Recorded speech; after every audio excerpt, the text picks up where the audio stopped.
Welcome back to the Fan Channel Review Show. Make sure you hit the like button. Make sure you have that bell notification button turned on as well so you don't miss any of our content. As you can see here, like it, subscribe if you haven't, click the bell notification button, and for some of you, I know there's going to be tears. For some of you, I know a lot of you are going to cry during this video. I know a lot of you, whether it's an accusation of twerking, glazing, gagging, ooh, it's going to come out. Ooh, I know it's going to happen. The rival tears are going to flow. Ooh, engagement farming. I don't even know what that means. I don't know what that means. Me, like every other single football content creator, just giving my opinion. And what I've noticed more than ever now when it comes to making content is that rather than argue against somebody's point, 4 or 5 years ago, if I said something people disagreed with, they would phone into the show, they'd reach out and say, can I come on and debate? Now what they do is go, engagement farming, glazing, doesn't really mean it. What a load of old tosh. You want to come on and challenge anything I say, let's do it. I want to start off with Liverpool on today's show because I've seen a take on Liverpool that's actually wound me up. This person here, I don't know who it is, Matt Scott, says Liverpool have 18 points from 7 games. So far, we're on a fact. There is 18 points from 7 games. What no one is telling you, like it's a conspiracy. That's my favourite bit. It's like it's a big conspiracy. It's being hidden. The government's hiding it, and we're all being misled. Do you remember when people were saying during the pandemic, they were saying that, oh, the reason they're locking us up is so they can install 5G. Do you remember those weirdos that were saying that? The highest league position of anyone they've played is 9th. What's the point? What's the point that's being made here? They didn't get the 3 points then. They haven't only conceded 2 goals. I don't understand it. We can still see that Slot's approach to the game is methodical, is timely, is composed. You're still seeing this. Last year, Liverpool played this same level of team and would concede an abundance of chances, would slip up, would sometimes get through by hook or by crook, but they're doing it now in such a controlled way. To ignore that is absolute bitterness, hatred, and nonsense personified. It is low rent analysis in my view and opinion. Plus, you look at Man United, right, who by the end of today, 4 of the 7 teams we've played will fit into that top 9 kind of category, right? Well, actually, I'm a liar. 3 will, and then Brighton a 10th. But at least 4 of the 7 we've played are above us in the league, as an example. No, Fulham as well. They're 7th. So there's actually 5 of the 7 we've played are above us in the league. Let's say we win today and we're 8 points behind Liverpool. Does that equate to our starts to the season being similar? Because, well, yes, they've got 8 more points than Man United, but we've played the harder teams. Does anybody... But that is what this logic dictates, in my opinion. It's crazy. Yes, it's fair to say Liverpool have got some bigger tests ahead, but let's not ignore performances. Performances are the bedrock, the cornerstone to consistency, and they've started very, very well indeed. Now, they may lose to Chelsea or another big team soon. That doesn't undo all of this work. Doesn't undo everything else that we have seen. But yeah, I just see this now. Liverpool are doing well. And listen, if you don't think they're very good, say it bluntly. Say it directly. Stop going around the houses with this weird conspiratorial nonsense. Personally, I think it's crazy. But give me your thoughts and feelings below in the comments section. And I'm sorry to all the rivals that think I'm glazing Liverpool, that think I'm twerking for Liverpool. I apologise for that right about now. Delivers. I don't think there's a better cross of a ball on the right-hand side when he cuts with his left foot than Saka. That far post delivery, it's just begging for someone to get on the end of it. This time it's Martinelli. I don't know how you defend that. Once he's cut inside and he's lost the fullback and he's just got his... He has a little look up. He sees there's 2. Martinelli's the one that runs from deep. It's close offside, but he's on. And he runs from deep. I don't think there's a better crosser from that right, mate, than him. Honestly. I've been taking stick all day from Gooners fans because a comment had come out about Saka being world class, and it wasn't actually something that I said. Oh, it was a fake quote. I didn't know. That's harsh on O'Hara. I know not everyone likes him, but if that's a fake quote, that's crazy. But a lot of people actually were agreeing with me, saying he's not world class. Well, is he world class? I want to stop this right here for a second. They just won 3-1. They came from behind.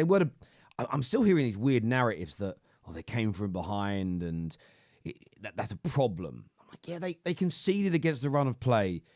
It's happened my entire life to the top teams on a number of occasions per season. I mean, it's happened to City loads this year.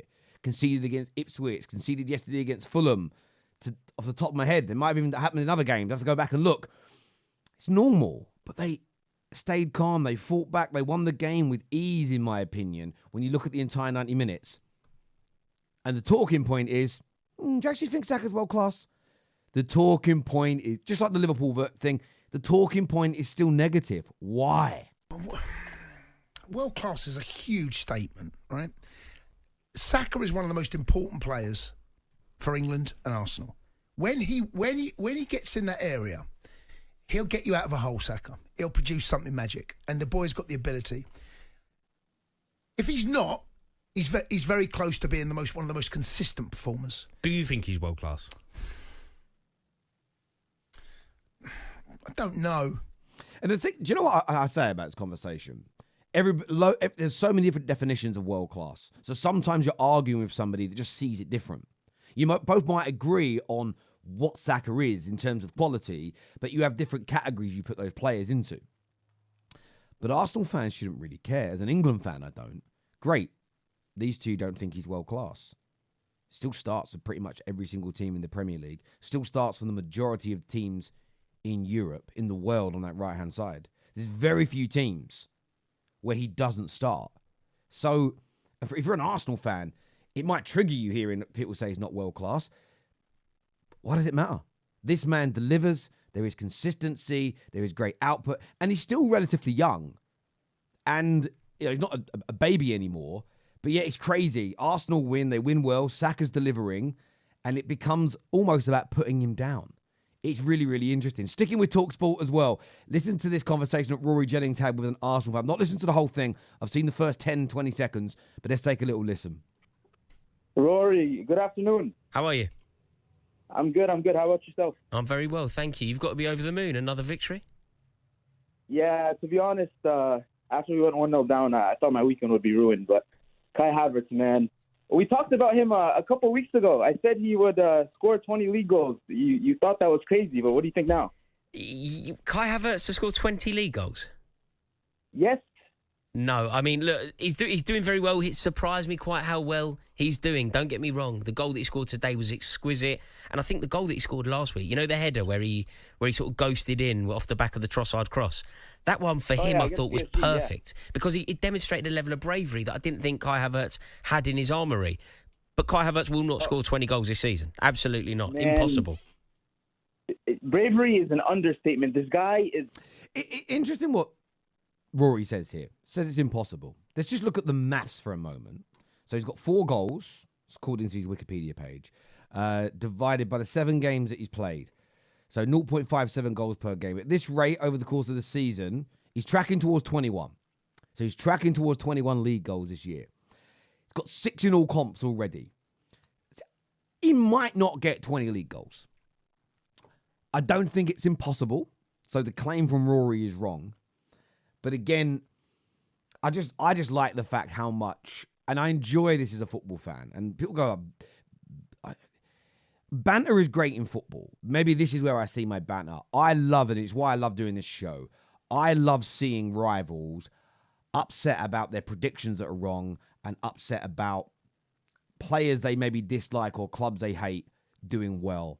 And I think to say that Kai Havertz can't get to 20 league goals, like it's impossible, I think it's a stretch. I think that shows the pain you're feeling since he left Chelsea, since he become the main striker at Arsenal. I think he scored something like 20-odd goals in all competitions in that time. He's got 20 goals in all comps for Arsenal, but most of them have come since he's moved to being a central striker. So we've done that in about 30-plus games, which is pretty good going. If he maintains that, because remember, Chelsea fans said it's only a February-March thing and just carried on going and going and going. And look, I agree. He's probably not going to hit 20 league goals. I reckon he'll get around 15. But I think he could hit 20 to 25 goals in all competitions. And if I'm being honest with you, I can't wait to see the face of the likes of Rory Jennings and Don if he does that. Because he's definitely, especially if they win some trophies with it, he could end up, considering there are Arsenal fans, I don't know how many did this. Like, all I saw last year, remember 29, I wouldn't say his name. Imagine he actually turns out to deliver. It'll be very, very interesting indeed. I didn't see this. This was a couple of days ago. I want to play this for you guys. I want to play this for you because this made me die, okay? Faz and Saeed together, hilarious. Genuinely one of the most hilarious duos I've ever seen on socials. If you haven't seen it, take a little look at this. Many men. Eric Ten Hag. Thought I don't know. I don't cry no more. Don't look to the sky no more. Have mercy on Eric. Keep losing every single game we play. When is he gonna get sacked? Saeed just vibing to it. Today, I don't know. Yeah. Ten Haggeners, they keep telling me shit. The Ten Hag's inner, the Ten Hag inners. I mean, it does sound a bit weird when you say it out loud. Do they even exist anymore? A genuine question. Do they exist? We're gonna play some football. Bit by bit, we're getting chopped and finished all across the world. Now he's rapping. He's gone from singing. Now he's rapping. Let's go. God, please. Make it Hang on. I got to pause it. What's Saeed here? Man, he's praying. He's so desperate for him to go. The world. God, please. Make it stop. God, please. Make it stop. It's the hope that kills. It's the hope that kills. People like Marcel killing me. Many.